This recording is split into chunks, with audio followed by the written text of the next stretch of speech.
Lonjakan kasus corona terjadi karena adanya libur panjang yang diikuti laju perjalanan penduduk yang masif.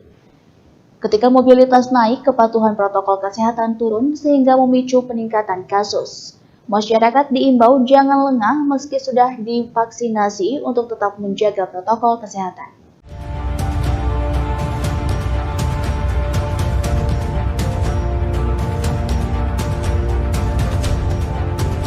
Kita akan melaksanakan 3K, mengoptimalkan komunikasi, koordinasi, dan kolaborasi, khususnya dalam konteks konsep pentahelik dalam pengendalian COVID-19.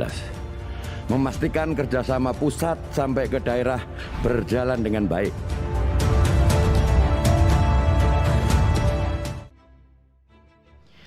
Mengantisipasi lonjakan kasus COVID-19, perlu dilakukan pendekatan secara pentahelix, yaitu melibatkan unsur pemerintah, akademisi, swasta, komunitas, dan masyarakat. Satgas menekankan prinsip 3K, yaitu komunikasi, koordinasi, dan kolaborasi dengan pemerintah dan satuan tugas penanganan COVID-19 di daerah serta pemangku kepentingan terkait lainnya. Wali Kota Depok Muhammad Idris menyampaikan, di wilayahnya telah dibuat sejumlah peraturan untuk menangani COVID-19. Ada 13 peraturan wali kota, 43 surat keputusan, 8 surat edaran, dan 4 instruksi wali kota. Kampung siaga berbasis RW pun dibentuk dan diberi stimulus dana 3 juta rupiah supaya mereka mau bergerak mencegah penularan COVID-19 di hulu. Dan baik kasus-kasus COVID-19 sejak awal terjadi sampai sekarang itu pun sangat terkait dengan kondisi di sekitar kita. Makanya aturan-aturan yang kita buat, apakah itu Inwal, Perwal, SK, SE, ya, yang kita buat tidak kurang misalnya kita sudah membuat 13 Perwal, 43 SK, 28 SE, dan 4 Inwal. Sebanyak 89 aturan yang sudah kita buat dan kita sosialisasi kepada masyarakat. Mungkin memang benar efektivitas ini harus bisa kita tingkatkan. Makanya kita bentuk kampung siaga sebelum adanya kampung siaga Tangguh Jaya. Sony Behermadi, Ketua Bidang Perubahan Perilaku Satgas COVID-19 menyampaikan, lonjakan kasus saat ini terjadi karena adanya libur panjang yang diikuti laju perjalanan penduduk yang masif. Saat mobilitas naik, kepatuhan protokol kesehatannya turun sehingga memicu peningkatan kasus. Satgas saat ini mempertimbangkan agar tidak lagi ada libur panjang. Selain itu, mereka tengah mendorong kepatuhan protokol kesehatan untuk mencegah terjadinya klaster kantor. Pertama, kita tahu bahwa setiap libur panjang selalu diikuti oleh lonjakan kasus, ya. Kita tahu juga bahwa varian baru itu sebetulnya sudah masuk bahkan sebelum libur panjang.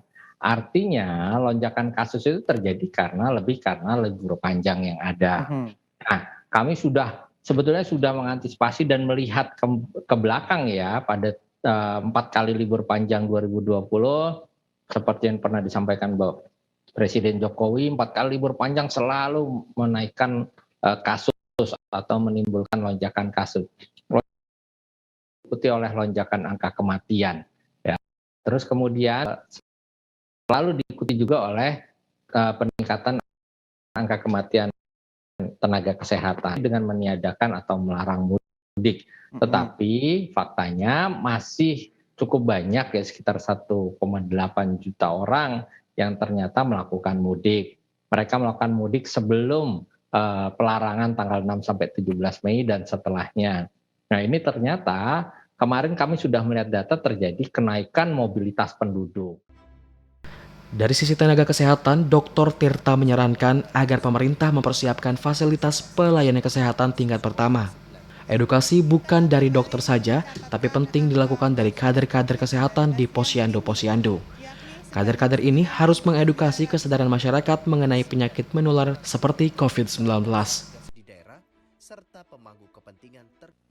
Kalau mau ini cepat selesai, mau nggak mau kita harus menyiapkan fasilitas kesehatan di daerah Jawa Tengah, dimulai dari FKTP. Fasilitas kesehatan tingkat pertama. Jadi edukasi itu bukan dari kita tuh bukan dari dokter lagi. Edukasi itu harus dari kader-kader kesehatan yang sudah ada di posyandu. Posyandu itu dibuat tahun 1980. Itu kan awal mula untuk edukasi mengenai imunisasi dan untuk pencegahan stunting. Nah, Otomatis kader-kader kesehatan ini harus kita tingkatkan untuk meningkatkan kesadaran-kesadaran mengenai kesehatan, terutama penyakit infeksius yaitu COVID-19, DBD, dan tipoid. Nah, itu yang pertama. Jadi peningkatan kesadaran melalui kader kesehatan melibatkan FKTP sekitar. Klarifikasi hoaks terkait penanganan COVID-19 dan vaksinasi COVID-19 juga perlu dipercepat. Saat ini sedang diusulkan agar hoaks-hoaks ini bisa diklarifikasi dengan segera. Masyarakat dihimbau jangan lengah meski sudah divaksinasi untuk tetap menjaga protokol kesehatan. Muhammad Hasbi, Radar TV, melaporkan.